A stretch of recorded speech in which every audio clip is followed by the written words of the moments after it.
Hey, what's up, team? It's Sherman here from Geek Psychology. This video is kind of based off a request actually for the INTJ Enneagram Type 5.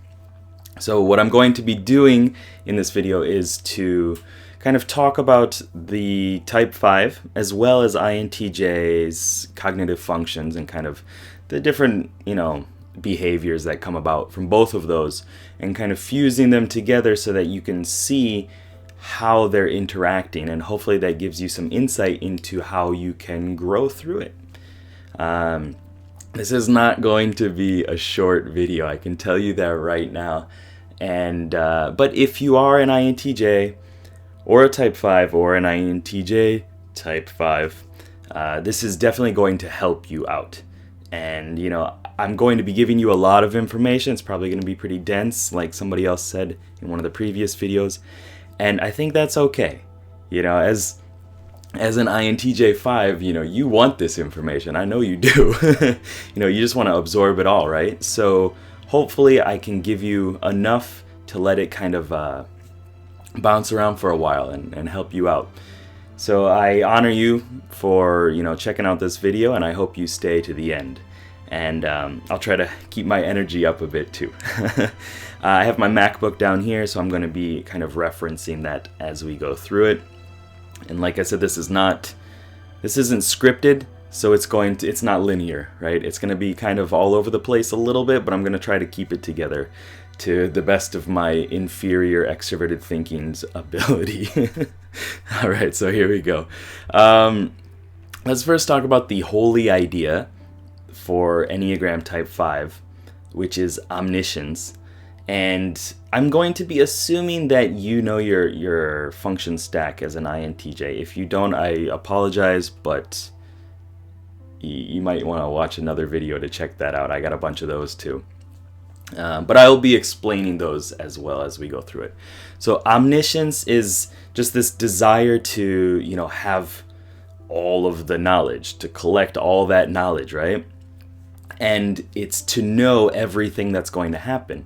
And this is a great thing, of course, right? You want to have all of this knowledge, but if you focus too much on it, you're going to struggle before you're actually ready to get there. And as an introverted intuitive, as your dominant function, or the sentinel as I call it, you're always kind of scouting around looking for, how things are going to piece together and trying to, figure that out and where the things are going, and kind of this symbolic approach, this meta perspective of what's going on, right? And you couple that with extroverted thinking, and it's definitely a knowledge seeking, pair couple, right? This power couple, right? That just wants to find all of the information that it can. But the thing is, true omniscience is kind of void of all this other knowledge too. And what I mean by this is, when you have an idea of what's going to happen, or you have this information, this knowledge, that is going to shape how you see other things, right? And the holy idea, this omniscience style, is knowing without being attached to any of that. Okay, it's just accepting more information as it comes in and freely kind of transforming yourself with that information and fully embracing that. And it's done without thinking and without planning in that sense. It's kind of letting that information come in and letting it go where it goes and kind of being able to wield it properly, I suppose. The holy path is non-attachment, and this is a state of balance where it's possible to share yourself and your knowledge without feeling diminished in any way. And both INTJs and Type 5s, even if you're not an INTJ, but you are a Type 5, INTP or something like that, you kind of hold on to your information and your time and all this other stuff, and you don't want to expose yourself. You don't want to share those weaknesses. And I understand that, it's a scary world out there, especially, you have introverted feeling in your stack as your tertiary function, which is about kind of, in a healthy way, it's acting congruent to yourself, authentic to yourself, and kind of judging based on the spectrum of, is this the right thing to do or not? But as your tertiary function, it's not that healthy, right? I call it the newbie. It's the one that's going to go out there and cause some issues, right? So it has to be balanced. And the holy path is where you want to go. You want to be able to share yourself. You want to express yourself freely and not kind of hoard, all the information and all the feelings in. In order to do that, you're going to have to be okay with experiencing some of that pain, And it's not fun, it's not easy, but it's definitely an appropriate step. So eventually your tertiary function, your newbie, is going to be kind of leveled up and have more awareness, and you're going to actually know that it's okay. It's okay to share these feelings. It's okay to spend my time, my precious time, on other people. And this converts to generosity, I guess. It's your ability to share that information, share yourself with other people. And through doing that, you're going to be taking action. Type 5s are called the observer in a lot of ways, like from a lot of different groups. There's tons of different names for all these, but the observer is definitely a good one. The sentinel, I thought that was a pretty good one too for the INTJs, and they're a similar thing, right? And in order to do this non-attachment thing, you need to give yourself, right? And you need to stop watching only and actually take action in order to expend that treasure hoard, right? You need to get rid of those emotions and stuff like that and expend them out in the world and use that as a force of, supporting other people, generosity. And in order to do that, you can't stay in only your dominant function, introverted intuition, just looking for the patterns behind the patterns and stuff like that, and trying to understand, objectively. But, you're going to need to step into your auxiliary function, let that companion style of this, what I call it, like a geomancer who's laying plans and contingencies and, ready to, restructure the world in order to get things done. You need to let that companion style in there, but it needs to be balanced with the newbie as well, right? So it takes growth, it takes time, and it takes awareness, and that's fine. I mean, that's why we're all here, right? That's why you're watching this video, because you want to learn more about yourself. I hope that's why, anyway. And also, another aspect is going to your inferior function, extroverted sensing, in a healthy way and taking action to make impact in the world, like being physically present in the world and seeing that this person needs this support, and then actually going out there and doing that instead of just watching and being like, I wish I could help, but then if I do, then I expose myself and all these emotional wounds come out, right? So I hope that made sense. Also, one more thing, as I've talked about actually this week in the introverted intuitive, how to think like an introverted intuitive video, FP1 is one of the brain regions right here, and this is the one that helps you explain and make decisions and notice errors and things like that. It's used by mainly judging dominance, but you definitely have, everybody uses it, right? But you focus more on this other side, FP2, that's open to more information, kind of letting things in. But where I'm going with this is taking action and explaining and deciding and focusing on what you can do is in that FP1 region, right? That's that extroverted thinking, auxiliary function, the companion, right? So letting him do his thing is definitely an important step to enlightenment, or whatever you want to call it. And this is along your holy path. Got that? I hope I hope it's making sense. And like I said, it's not a short video. That was only 2. Okay, so let's keep going. The chief feature is withdrawal or stinginess. This is part of your fixation, this desire to hold in knowledge and information and your feelings and yourself, as well as like material goods and stuff too. And just not wanting to share your time or your possessions and all this other stuff. And that's, I mean, introverted intuition definitely has this kind of feeling of being unattached from the world, but I think, from my understanding, I'm not an I dominant or anything like that. I'm an INFP, so it's way down my stack. But I've definitely read and heard in other places that there's this kind of feeling of, knowing what's going to happen and having to express that information. Like you're like, oh, okay, this is what's going to happen, and then you can't really calm down until you actually express it in some way. I don't know, that might not be true for you specifically, but I have heard that that's a thing. And in order to kind of combat this chief feature of withdrawal and stinginess, I think embracing that is the right thing to do, and not being afraid of your premonitions being wrong, and that's kind of being a sign of weakness for yourself or anything like that. But like, this is what I think is going to happen. Maybe I can't explain it, quite right, because it comes out in symbols and images and stuff like that. But, this is what I'm thinking.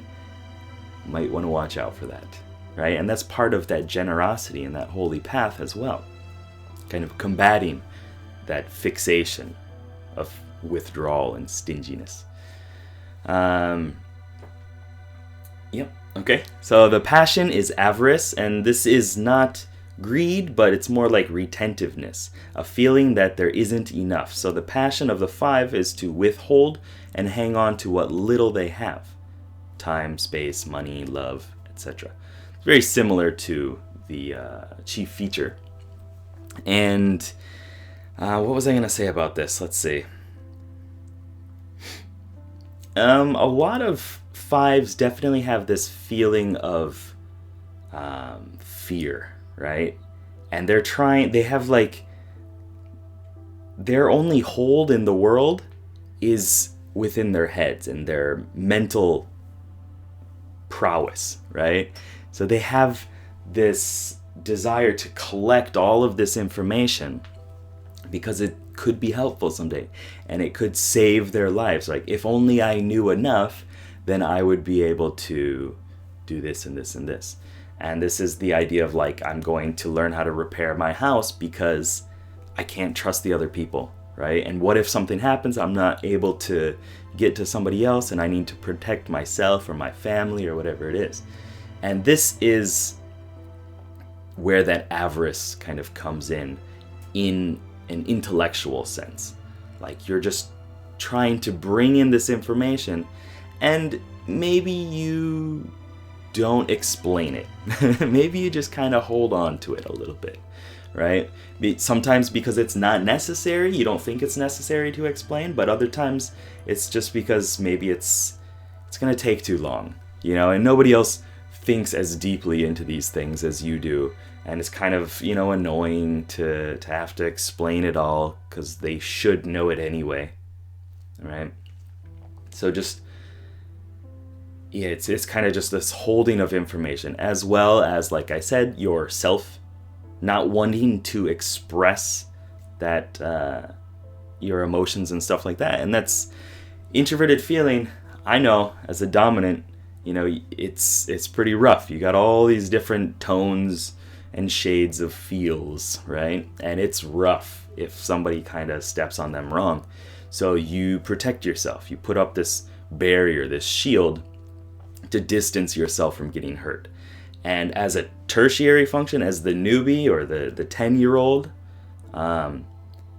it's pretty rough, right? Like, because it's way less in control as it would be for like a dominant. Usually, assuming everybody's healthy, it's still going to have less time focused on, less hours put into mastery. All right, idealization. I know. This is NI. This is TE. This is the idea of like I've put so much effort and time and energy into understanding all this stuff. I know. And it's not always a healthy I know. It's kind of, sometimes it's just like, if it's more of on the emotional side, or just something you don't really want to think about, you're just like, yeah, I know. Of course. You just kind of brush it off until you actually want to put in the time to think about it. And introverted intuitives, your brain is wired to need time to realize insights. Man, these airplanes drive me crazy. And it takes this time to realize insights by kind of entering this full brain Zen-like state, right? And it will take time to dig into new topics and stuff like that maybe you haven't put energy and effort into. Okay. Talking style is treatise or dissertations, just long technical explanations, kind of talking shop, explaining things in way more detail than most people either want to know or can handle technically. And I've definitely seen that in the INTJs that I've come across. They're just full of technical information, which is good. I like that, but it's not something I can always follow along with.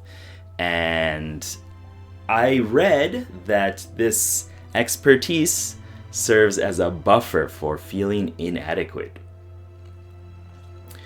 It's a pretty strong statement right there, but FI and TE, your tertiary and auxiliary function, it kind of makes sense. Like, you have this really vulnerable, introverted feeling side, and you decide to protect that by having this extroverted thinking layer of logic in front of it. And it makes sense to me. I don't know, I'd like to hear your comments on it, but having that barrier, the geomancer kind of throwing a big wall, like making a big wall in front of your squishy, introverted feeling priest, right? Just to protect it, keep it alive for a little bit longer, maybe put a rock shield or something on it, right? And just talk, and explain, and hopefully all that information will make sense, or it will kind of cover up the fact that maybe you don't exactly know the full information, and that's a kind of a sore spot for you. I don't know. Need to hear your opinion on it, INTJ5s. And one thing I want to say though is, like, all this information it's really important to have, and it's going to impact you daily. You're going to be able to go out tomorrow or something like that, and hopefully this information will kind of spark up at different points, like, oh damn, that is how I talk, or that is what's going on here. This is what I should do. I should be more assertive in this sense and more generous, because it's going to help me in the long term, actually be at one with the universe and all this other stuff. It's going to be able to impact you in a daily way as long as you stay aware of it. And it's definitely helped me on my journey as well. And eventually, it's going to be more and more accessible, and it'll help you more and more in the future in work, business, life, and all that stuff. So keep at it, guys. It's a struggle, I know, but keep at it. The trap is the observer. I mean, we've kind of talked about this already, but introverted intuitives, definitely an observing style, a sentinel style, trying to understand where things are going, where they came from, in this timeless ebb and flow perspective, and kind of not feeling fully attached to what's going on. And that's definitely right there in the Enneagram Type 5 as well. And I got some quote down here. I don't even remember where I got it from. But it says, the mental unattached world serves as one more time. The mental unattached world serves as an escape from the horrors of connecting with people and leaving yourself vulnerable. I might have even written that. I don't know. It sounds like something I wrote. But yeah, it's being unattached is a very powerful way to protect yourself, you know, and to not have to embrace the fear of the black hole that's sitting right next to you, you know, and like you're trying to always absorb more and more information and kind of understand what's going on so that you can protect yourself. And it is going to kind of make you feel less vulnerable, for sure.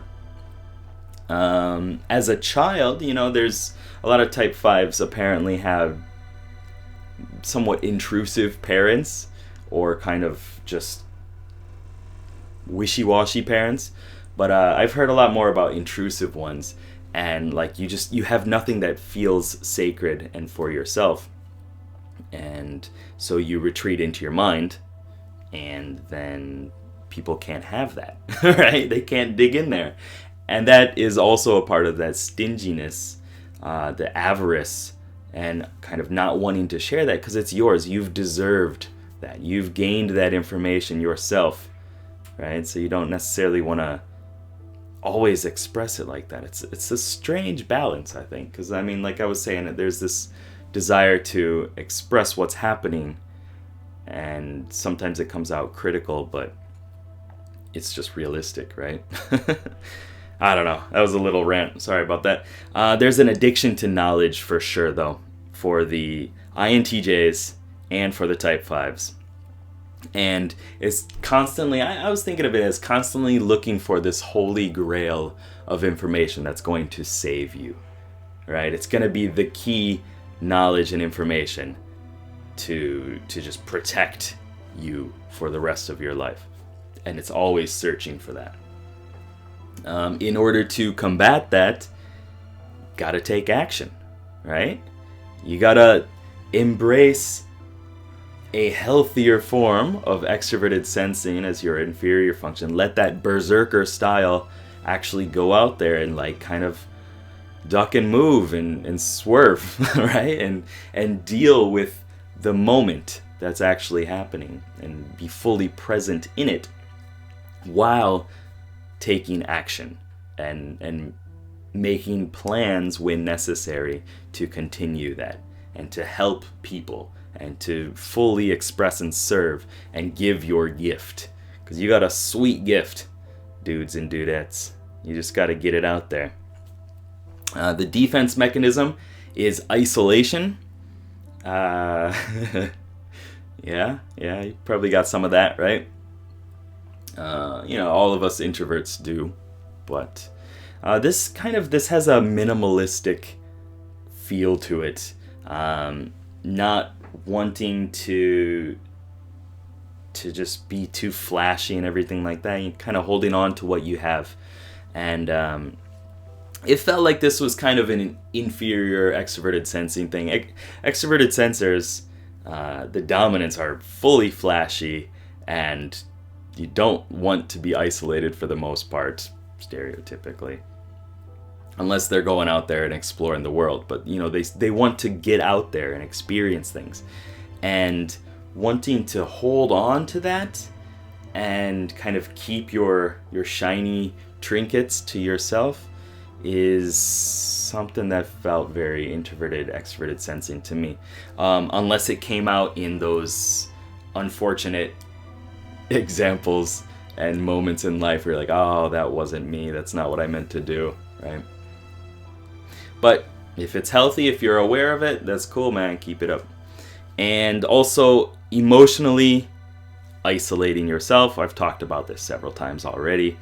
And it's that tertiary introverted feelings, childish wounding, right? Like at some point in your life, something happened, you're like, I don't want to be hurt like that again. So you go robotic and you let the geomancer just make plans and put on that rock shield that I was talking about and keep the squishy priest introverted feeling healer way in the back, like barely able to heal, because letting it out is rough, and you got some deep feels in there, right?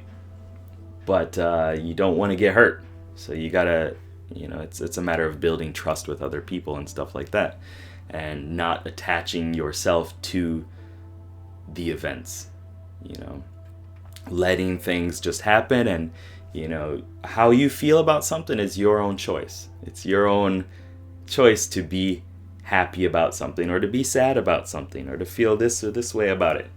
So it's a matter of experience and time and letting that awareness come about. Also, another name for the defense mechanism that I saw was displacement. Physically moving something or someone. I know my inferior is extroverted thinking, and when I get in a nasty way, I treat people like objects and do all that kind of stereotypically negative things that extroverted thinkers can do in an unhealthy way. And yeah, I mean, you got extroverted thinking in you. As well as extroverted sensing, which is more about actually impacting the world and moving things, motion, things like that. Being ready to pounce on the moment. And it's all there. Okay, let me keep going. Avoidance. I talked a little bit about this before. Emptiness. You don't want to feel empty, so you bring in more and more and more information. You hold on to all this stuff because it feels like you're filling up with it. And if you express it, it can feel like it's kind of draining you a bit. If you're around too many people, it's going to feel draining a little bit, right? But when you realize that there's not actually this economy of emotions and stuff like that, then you're going to be a lot better off, I think. All of us, and myself as well. This is not saying you, as in specifically you, but everybody on these journeys here. So honor you again for taking these steps in looking for a deeper sense of self. Again, avoidance, emptiness, always searching for this deeper meaning, and that is definitely how your brain is wired, how INTJs work, how type 5s work. It's all connected in there, trying to look for that deeper meaning of where things are going and what you can do about it, and then maybe taking action on it, and hopefully taking action on it.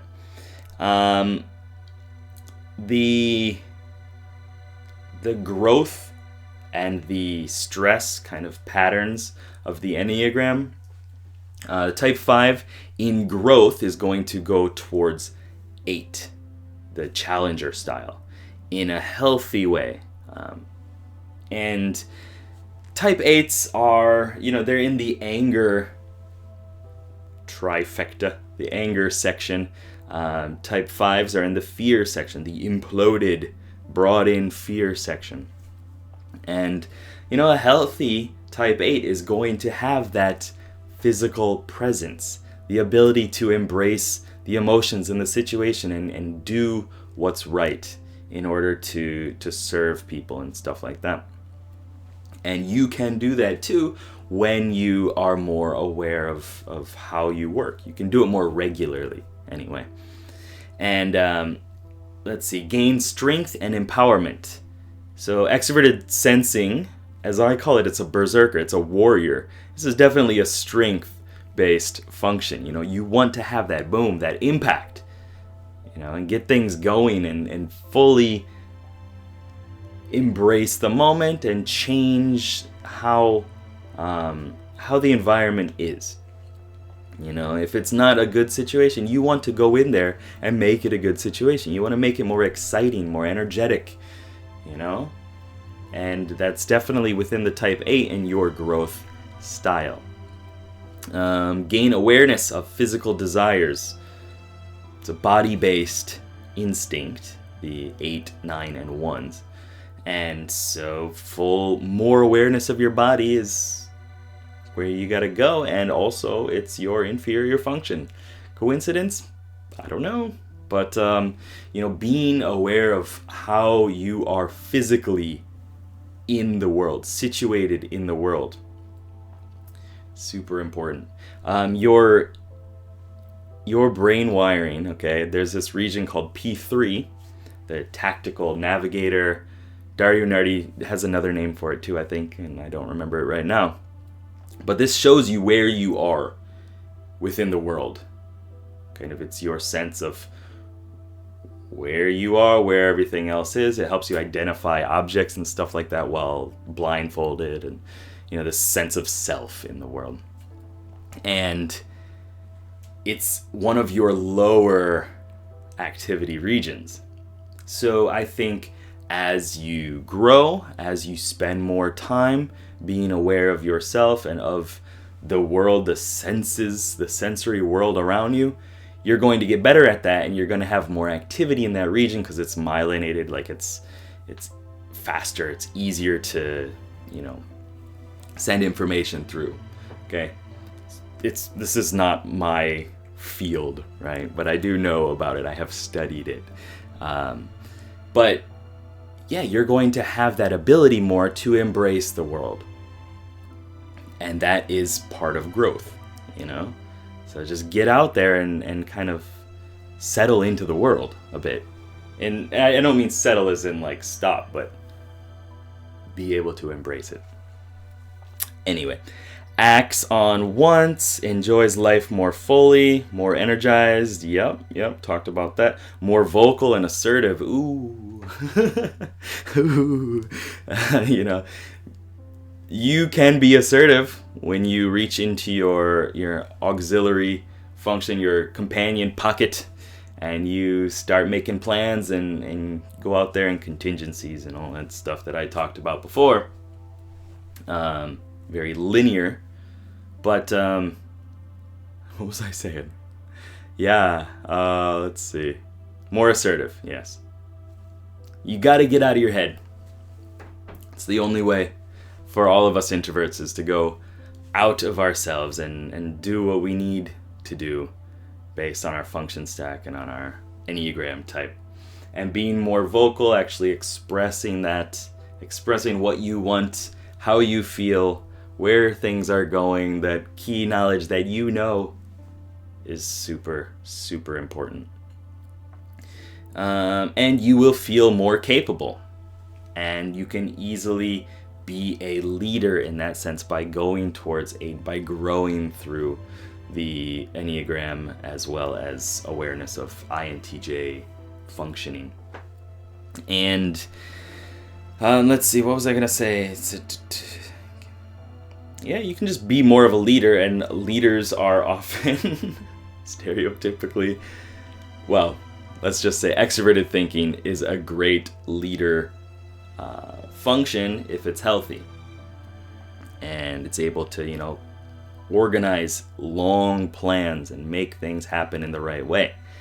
And this is something that you can definitely do, and you got to do it. You got to step up and help lead organizations and people in the world in a healthy way, which you can do.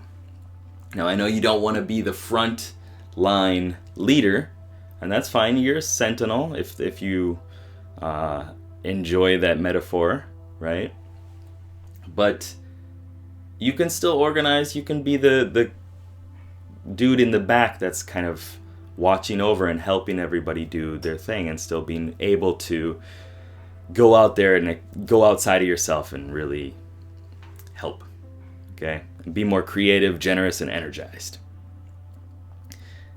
Introverted intuitives are not generally energized. But you got it. You can do it. It's something you generate. It's not something that you just have, right? So the stress point is the 7. And when 5s go to 7, they retreat to compulsive doing. Just doing things without thinking about it, without fully planning it and using your skills of introverted intuition. And that's kind of the bad side of extroverted thinking.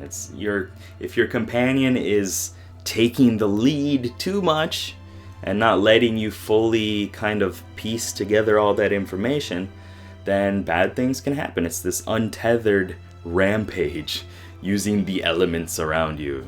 You don't want that. Enters a fantasy realm further disconnected from reality. If you're not in a good mental state or physical state, which they are connected, then inferior extroverted sensing is going to be inferior. It's gonna suck, and you're gonna just not really understand what's going on. And also the NI and FI loop of just not experiencing the outer world is also brutal in terms of having a real connection to the world. If you're stuck in your head and not taking plans, not doing things, then what is there to balance, your ideas? You're just going to be stuck inside your own past experiences again and again, reliving those. But those live in the past. They don't live now. So you got to take action on that. Escapes with pleasure. Ooh, another extroverted sensing inferior as well. Just wanting more sensory impact, sensual impact.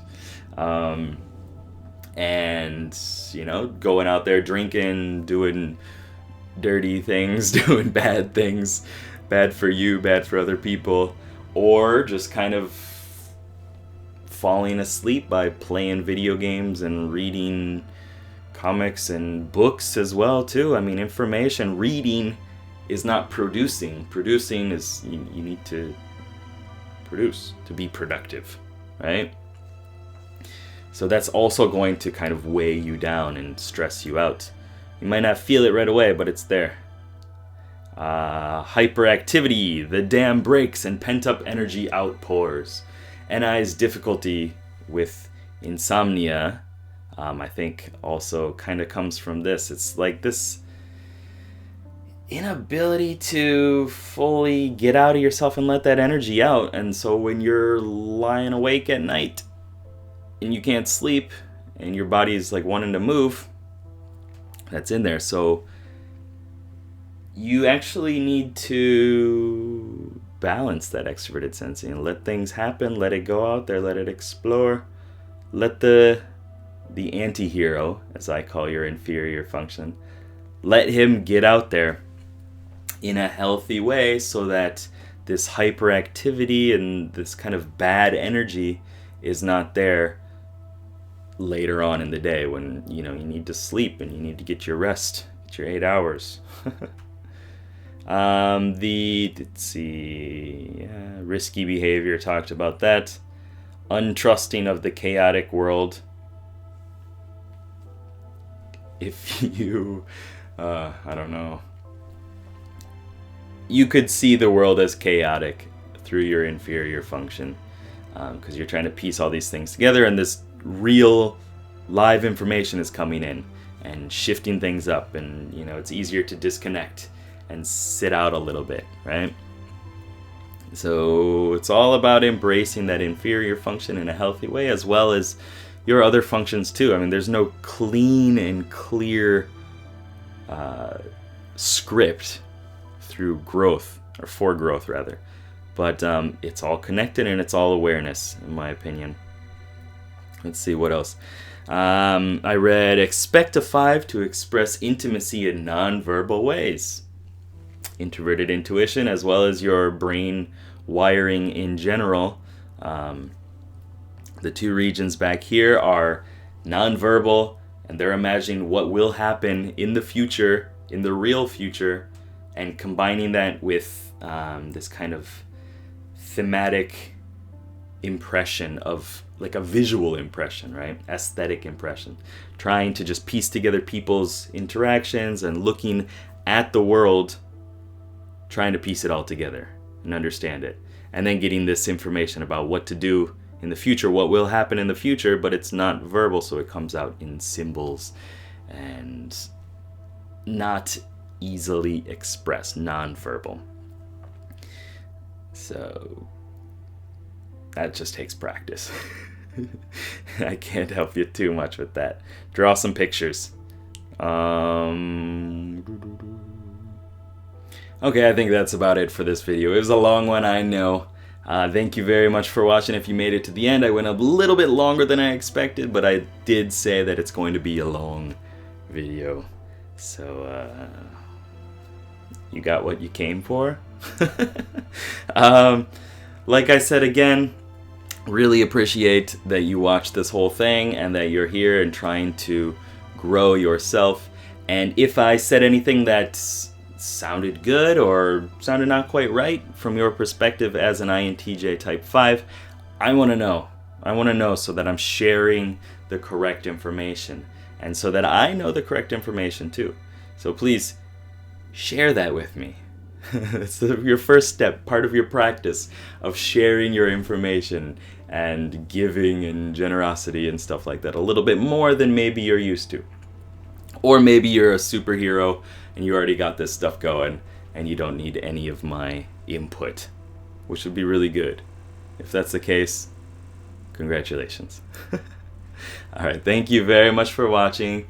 Good luck, have fun, and be a hero today. Peace.